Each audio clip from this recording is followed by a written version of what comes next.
Start हो चुका है, ध्यान रखना। सब कॉपी ले आए अपनी अपनी? Yes sir. सबका कार्य पूरा हो गया? Yes sir. इसका थोड़ा सा रह गया।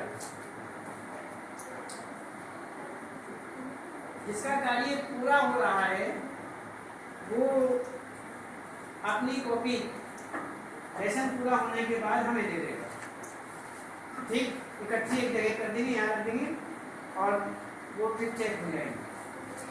ठीक, एग्जाम आंसर शीट जो है वो कल, ध्यान रखना। टाइम नहीं है इसलिए कह रहे हैं, पहले ही जमा हो जानी चाहिए थी। इंतजार करते करते ये टाइम आ गया। और कितना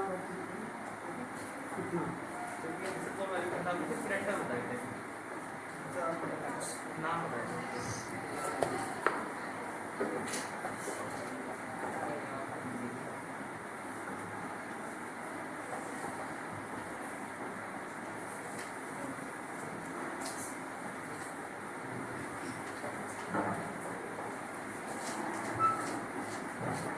पाठ का सारांश बताया था? नहीं बताया। देखिए इसमें पाठ के सारांश के रूप में देखते हैं हम।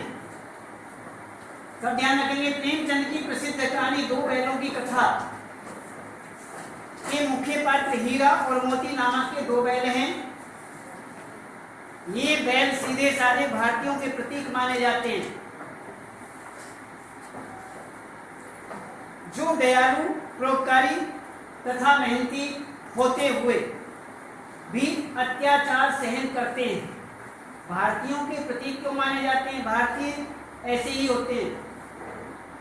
भारतीय कैसे होते हैं? दयालु होते हैं, श्रद्धावान होते हैं, परोपकारी होते हैं, मेहनती होते हैं। वो हर तरह का गुण लिए हुए होते हैं जो भारतीय होते हैं। वो किसी को कष्ट देना नहीं चाहते, दुखी नहीं करना चाहते,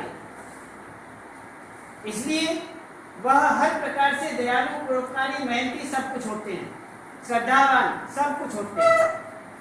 इसलिए दो बैलों की कथा के अंतर्गत जो दो बैल हीरा और मोती हैं वो भारतीयों के प्रतीक माने गए हैं। और गधा व बैल का तुलनात्मक अध्ययन हमने आपको बताया था कि बुद्धिहीन जानवर है। गधा सुख दुख हानि लाभ आदि कुछ नहीं जानता, उसके लिए सब बराबर। इसलिए इसको मुनियों के बराबर, ऋषि मुनियों के समान बता दिया। क्यों? ऋषि मुनि जो हैं वो बराबर होते हैं, समान होते हैं। उन्हें न दुख का होता है, चाहे दुख आ जाए या सुख आ जाए, उन्हें कुछ मिले या न मिले, तो वे सामान्य, हर स्थिति में सामान्य रहते हैं। इसलिए गधा ऐसा ही है। लेखक जो प्रेमचंद जी हैं उन्होंने गधे को भी इसी ही प्रकार ऋषि मुनियों के समान बता दिया। जबकि वह लेखक हैं, बहुत पहले ये लेख लिखा हुआ है, इसमें मुनियों के प्रति, मुनियों से उनकी समानता दी है। इसमें थोड़ा हमारा अपना मत यदि देखा जाए, उनकी समानता देकर के अच्छा नहीं दिखाई देता। थोड़ा ऋषि मुनियों की इसमें एक अपमानित सा नजर आता है। ऋषि मुनियों से और एक गधे की तुलना करना, समानता करना, वह अच्छी बात नहीं है। लेकिन लेख के अंतर्गत जिस प्रकार से दिया हुआ है वह आपको हम बता रहे हैं। तो यहाँ ऋषि मुनियों की समानता इसमें दी गई है। हीरा मोती की जो मित्रता है वो हर प्रकार से आपको बताई थी कि हर प्रकार से वह आपस में गहरे मित्र हैं। और ये पछाई जाति के सुंदर बैल हैं। एक पछाई जाति और बैलों में अलग अलग जातियां होती हैं, नाम अलग अलग होते हैं। किस जाति का बैल है, ये किस जाति का, ये किस जाति का, ये अलग अलग होते हैं। तो ये पछाई, एक पछाई जाति भी होती है बैलों में। नस्ल, जाति से मतलब है नस्ल, इस तरह की नस्ल होती है जिसको पछाई कहते हैं। ये दोनों बैल जो हैं पछाई जाति के, पछाई नस्ल के बैल हैं और सुंदर हैं। हृष्ट पुष्ट हैं और हर प्रकार से मेहनती भी हैं।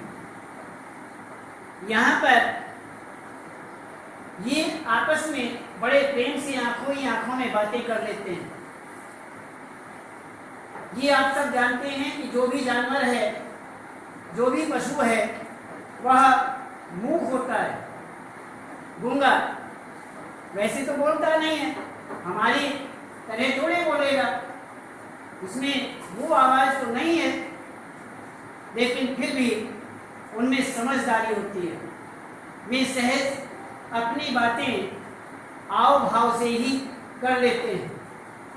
इस प्रकार जैसे यदि आपसे कहा जाए कि आपका मुंह बंद कर दिया जाए, आपके हाथ बांध दिए जाएं, न आप लिख पाएंगे और न बोल पाएंगे, फिर भी आपको बात करनी है, तो इस स्थिति में क्या किया जाए? बात तो आप फिर भी करेंगे। एक उधर खड़ा कर दिया, एक इधर खड़ा कर दिया, हाथ दोनों के बांध दिए, मुंह भी बंद कर दिया और कहा कि आपस में बातें करो, और टॉपिक आपको दे दिया। उस टॉपिक के आधार पर बातें करने के लिए आपको कहा, तो आप फिर भी बातें करेंगे, कर लेंगे, कोई ऐसी बात नहीं है। 3 भाषाएं होती हैं हमारी। प्रकार, भाषा के प्रकार कितने होते हैं? 3। लिखित, मौखिक, सबसे पहले मौखिक आता है, मौखिक बातें सबसे पहले होती हैं। लिखित भाषा, और लिखित भाषा के बाद सांकेतिक भाषा, संकेत करना। हम ये जो आंखें हैं, इन आंखों से प्रश्न करेंगे और उत्तर भी आंखों से ही ले लेंगे।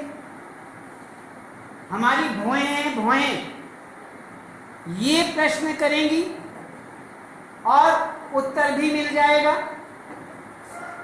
हमारा मुंह है, भले बंद कर दिया गया हो, लेकिन उसी हिसाब से उससे प्रश्न करेंगे और उत्तर भी मुंह से ही मिल जाएगा, बिना बोले। गर्दन ये पूरी हिलती है, यहाँ से ऊपर गर्दन तो हिलती है ना, बस हिलना ही काफ़ी है प्रश्न करने में और उत्तर लेने में, दोनों काम हो जाते हैं। शरीर, हाथी तो बांध दिए गए, मुंह बांध दिया गया, हमारा शरीर तो खुला हुआ है ना, तो शरीर से बहुत सारे प्रश्न किए जाते हैं, उत्तर भी मिल जाते हैं। तो ये एग्जाम रूम के अंदर हम बैठे हैं और हमने अपने साथी को इशारा किया, उस समय हाथ बंधे हुए नहीं होते हैं, इशारा किया, उसने तुरंत इशारा कर दिया। वहाँ के ड्यूटी देने वाले निरीक्षक जो हैं, वो तो ऐसे आकर के ऐसे हुए, इतनी देर में उसने ऐसे किया, उसने ऐसे किया, हो गया काम। कहने के पहले प्रश्न का उत्तर दूसरा है, कर ले, ऑब्जेक्टिव टाइप हैं, देर नहीं लगेगी, फटाफट सारे के सारे आंसर सेट। तो ये वैसे पुरानी चाल है, पुराना संकेत है, इससे आगे आगे बहुत कुछ संकेत मिलने लगे हैं, बहुत संकेत हैं। तो इस तरह से ये बहुत सारी चीज़ें हैं। सांकेतिक भाषा भी एक प्रकार माना जाता है। इसीलिए मौखिक, लिखित और सांकेतिक, इस प्रकार से जो बैल हैं वो अपने भाव को व्यक्त आपस में कर लेते हैं, आंखों ही आंखों में कर लेते हैं। तो इसी प्रकार से यहाँ पर हीरा मोती को बताया, जो हीरा मोती हैं वह झूरी है, वो अपने ससुराल में भेज देता है बैलों को, लेकिन उनका वहाँ मन नहीं लगता और वह फिर दौड़ आते हैं और दौड़ करके फिर दोबारा उन्हें सज़ा भी मिलती है। उन्हें झूरी की पत्नी जो है वो सज़ा देती है, सूखा भोजन भी देती है, सूखा भूसा। उसका भोजन क्या है बैलों का? भूसा। तो ऐसे ही भूस, हाँ भूसा कहते हैं। और ये भूस तो एक आम बात हो गई है, आम बोलचाल के अंतर्गत ग्रामीण क्षेत्र में इन शब्दों को भूस कहते हैं, सीधा भूस। भूस नहीं होता है, भूसा होता है, भूसा। तो ये सारी की सारी चीज़ें हैं और इसमें अलग अलग। तो इसी प्रकार से यहाँ पर मालिक के प्रति स्नेह, जो बैल हैं उनका मालिक के प्रति बड़ा स्नेह होता है।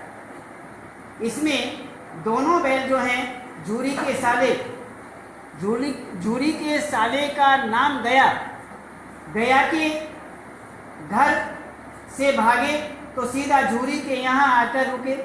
झूरी ने प्यार किया, सहलाया, लेकिन मालकिन ने क्या किया, नमक हराम कहेंगे, उन्हें नमक हराम बता दिया। अर्थात उनके घर से दौड़ करके आए, उसके भाई के यहाँ से दौड़ करके चले आए, काम नहीं किया, इसलिए नमक हराम बताया कि ये बहुत खराब हैं, इसलिए इन्हें घास नहीं, अच्छा हरा घास नहीं मिलेगा, सूखा भूसा मिलेगा, वह भी उसकी भी छुट्टी कर दी जाएगी। तो इसी प्रकार से यहाँ सूखा चारा दिया गया। झूरी ने नौकर से खल डालने को कहा, पर नौकर मालकिन के डर से ऐसा नहीं कर सके। क्यों? मालकिन पिटाई करती, मालकिन का डर बहुत ज़्यादा था, मालिक से भी ज़्यादा। झूरी ने चाहा, लेकिन मालकिन की वजह से नौकर जो हैं उसे खल नहीं दे पाए। हीरा मोती को वापस झूरी की ससुराल दोबारा फिर भेज दिया गया। अपमान पहले कभी न हुआ था। झूरी के साले ने मोटी रस्सियों से बांध नाक पर डंडे बरसाए, मोटी रस्सी से बांध दिया और जो बजने लगा मोटे डंडे से, हैं, नाक पर पिटाई करनी शुरू कर दी। बहुत बैलों के नाक पर बहुत ज़्यादा चोट लगती है और उनकी पिटाई नाक से की। इस प्रकार से यहाँ पर हल में जुतने को तैयार न हो, भाग खड़े हुए। जब इतनी पिटाई हुई, उन्हें फिर हल में जोतने लगे। कभी इधर को निकल जाए, कभी इधर का बैल इधर को हो जाए, कभी इधर का इधर को हो जाए, और बस लगातार वो परेशान करते रहे। वो बैल जो हैं वो हल में ही ना जुत पाए। तो इसी प्रकार से उन्होंने ऐसा किया। आगे फिर से भागे बैल, वहाँ से कहते हैं फिर दोबारा भाग जाते हैं। उसके बाद उन्हें पकड़ करके अचानक सांड के साथ उनकी कुश्ती होती है, और इसमें जो दोनों बैल हैं रात को जब रस्सी चबा करके भागने की योजना बना रहे थे, तभी भैरों की बेटी आकर रस्सी खोल देती है। वे बच्ची के स्नेह के कारण पहले ने भागे थे, पर बच्ची शोर मचाने लगी। फूफा वाले बैल भागे जा रहे हैं, खोला तो उसी ने, लेकिन बाद में शोर भी मचा दिया। जब उन्हें कहा भाग जाओ, रस्सी खोल दी, और रस्सी खोलने के बाद वे भाग गए, चले गए। तो उस समय क्या हुआ, बाद में शोर मचाया कि फूफा वाले जो बैल हैं हीरा मोती, वो भाग गए हैं, पकड़ो पकड़ो। तो शोर भी मचा दिया, लेकिन वह चाहती नहीं थी कि बैल पकड़े जाएं, वह चाहती थी कि ये चले जाएं। तो यहाँ पर इस प्रकार से, क्यों, उनमें भागते भागते दोनों जो हैं रास्ता भूल जाते हैं, भटक जाते हैं। गांव पार करते हुए किसी खेत में घुस जाते हैं, और खेत में घुसने के बाद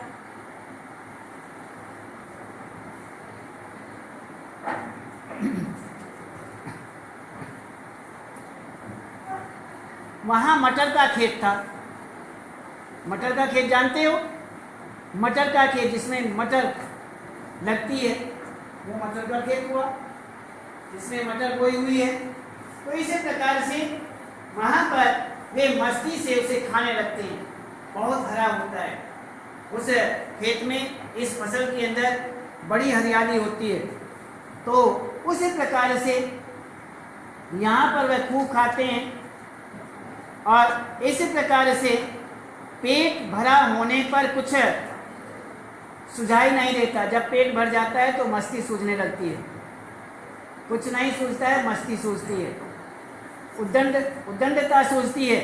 तो इसी बीच में उन्हें उद्दंडता सूझती है।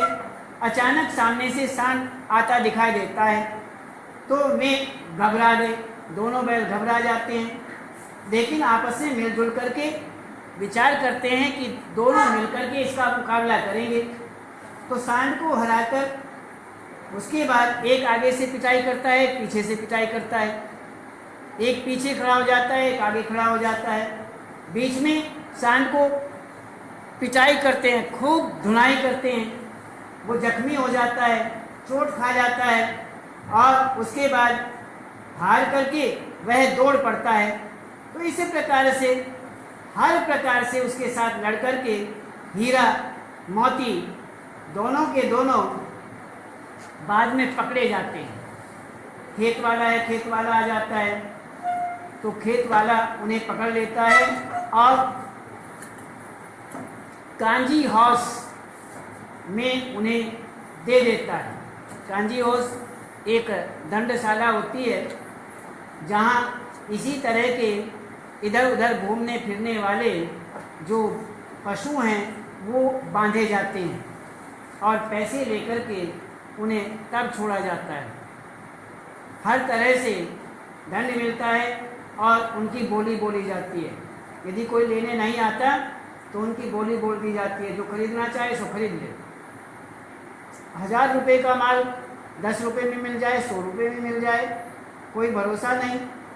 बोली तो ऐसी ही होती है। तो इसी प्रकार से ऐसा तो कांजोत में हीरा और मोती, कांजी उसमें अनेक जानवर मुर्दों की तरह भूखे प्यासे पड़े रहते हैं। रात्रि को हीरा ने दीवार की मिट्टी चाटनी शुरू कर दी। तभी उसे एहसास हुआ कि दीवार कच्ची है, थोड़ी मेहनत से टूट जाएगा। उनका जब दीवार को चाटते हैं तो पता लगा कि दीवार तो कच्ची है, यदि हम थोड़ी सी मेहनत करें तो ये गिर जाएगी, इतनी कच्ची है।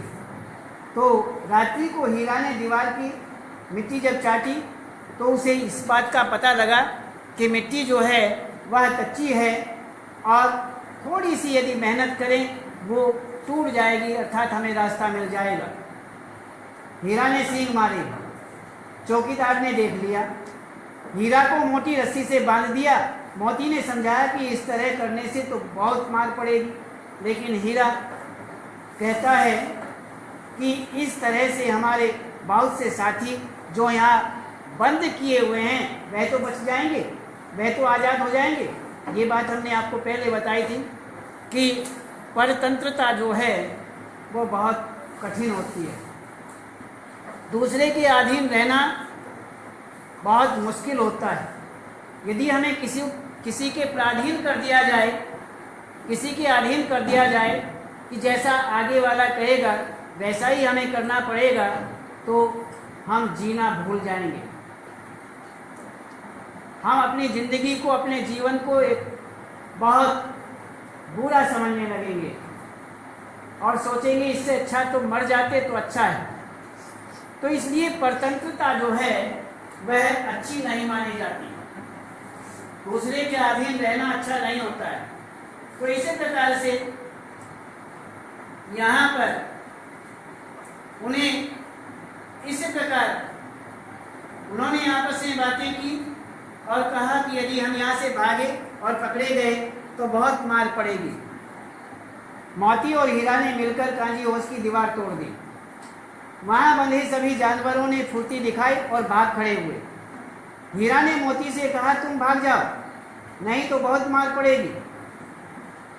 पर मोती हीरा को छोड़कर कैसे जाता? वे तो दोनों दोस्त थे। दोस्त का फार्मूला है, उसका सूत्र होता है, जो दोस्त की विपत्ति में सहायता न करे, उसे छोड़ करके भाग जाए तो उसे दोस्त नहीं कहा जाता। वो मित्र नहीं होता है। मित्र वही होता है जो मित्र को विपत्ति में देख करके उसका साथ दे, वहाँ से भागे नहीं, उसे मित्र कहते हैं। तो उन्होंने ऐसा ही किया। तो उसने दोस्ती की खातिर वहीं रहना बेहतर समझा।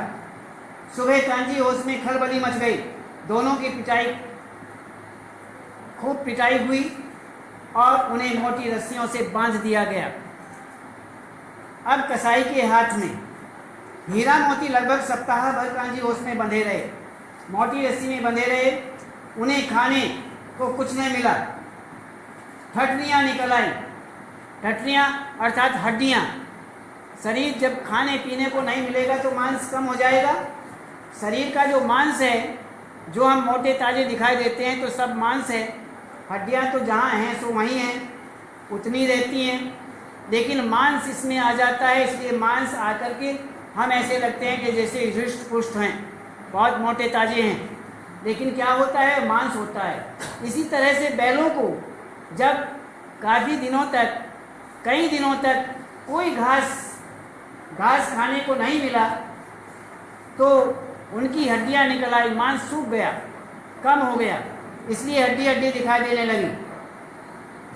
एक बार कोई आकर पानी पिला जाता था, बस एक बार पानी मिलता था, खाने को कुछ नहीं। एक दिन में वे दोनों एक दड़ियल कसाई के हाथों भेज दिए गए। एक दड़ियल कसाई आया, दड़ियल मीन्स दाढ़ी वाला, दड़ियल कहते हैं दाढ़ी वाले को। एक कसाई आया और उसने बोली गई और उसके हाथ उसे बेच दिया, अर्थात उसे दे दिए। रास्ते में उन्हें गाय भैंसों का झुंड प्रसन्नता से कूदता दिखाई दिया। वे सोचने लगे कि अपने दो साथियों को कसाई के हाथों में देखकर भी इन्हें दुख नहीं हुआ। गाय वगैरह वहाँ पर देखे, गाय भैंस आदि। उन्होंने कहा, देखो रे, हम दो हैं, हम कसाई के हाथों में बंधे हुए हैं और ये गाय भैंस आदि हैं। इन्होंने हमें देखा कि हमें कसाई ले जा रहे हैं, ये हमारी जाति के ही तो हैं, पशु ही तो हैं, गाय भैंस आदि। उन्हें हमारे ऊपर दया नहीं आई कि हमारा साथ दें। ऐसा सोचते हुए आगे चलते गए। तो इसी प्रकार से ये सब कितने स्वार्थी हैं, इन्हें अपना खाना पीना मिल रहा है, खेलना कूदना मिल रहा है, इसलिए हमारे विषय में नहीं सोच रहे हैं। तो इस प्रकार से आगे कहते हैं, हीरा मोती झूरी के घर पर। दड़ियल के साथ जाते समय हीरा मोती को रास्ता जाना पहचाना लगने लगा। वह भी, उसका भी रास्ता उधर से ही था, उधर से ही ले जा रहा था। तो वे तेजी से भागे और झूरी के घर अपने पुराने थान पर जा खड़े हुए।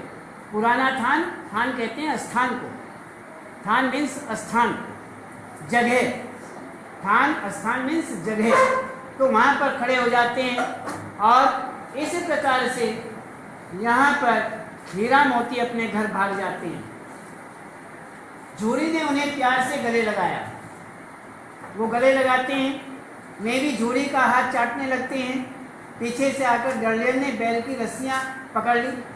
वो दौड़ करके वहीं आया और आकर के बैलों की रस्सी पकड़ी, पर मोती ने ऐसा सींग चलाया,